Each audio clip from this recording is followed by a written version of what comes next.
Sensei taught me once, or told me to try to use all of the joints in my body for everything, which is a difficult thing to do. So as a general rule, I try to spend 1 year on one joint and cycle through them. And this year, working on the hip joint. And so here, doing Suburi, focusing on trying to move the hip joint as much as possible. Just feeling what's happening in the hips. And the hip joints meaning three things: the right hip joint, the left hip joint, and the sacrum up and back.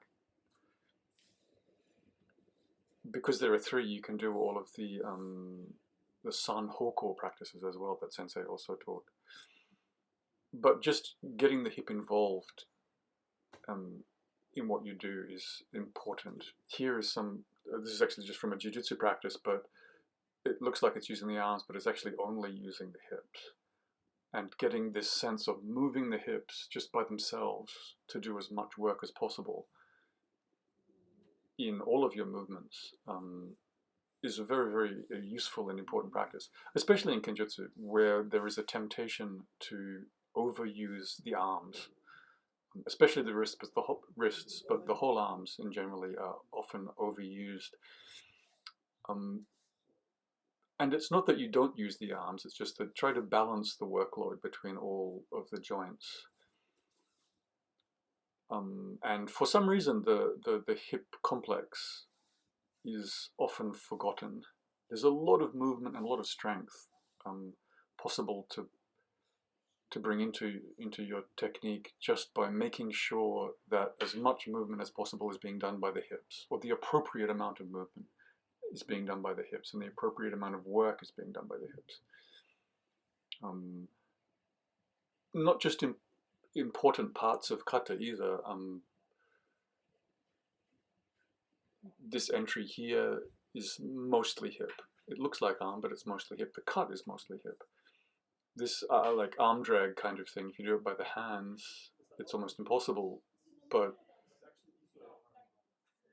if you fold your hips, all of your body weight can come into it.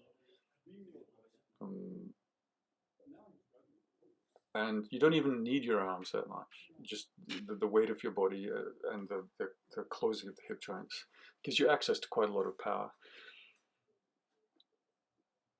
So in all kinds of technique, Kenjutsu and Jiu-Jitsu and playing with your children and throwing balls and whatnot, this idea of getting all of the joints involved is simple to say, but it's a kind of lifetime of work. And once you start to get a real feel for it, a lot of movements become much easier and simpler than you think they are. Especially the hips, which is one of the larger joints. But once you really get a feel for the hips, then the shoulder complex, the waki, is the second most active area, I think, of the body. And of course, all of the small joints as well. And when you have a feel for the whole body moving, and there's a lot of complexity in that to do with activating your soft tissue and so on, then you'll find that the kata really starts to come alive, and you can let your unconscious do a lot of the work and start to concentrate on not on developing power.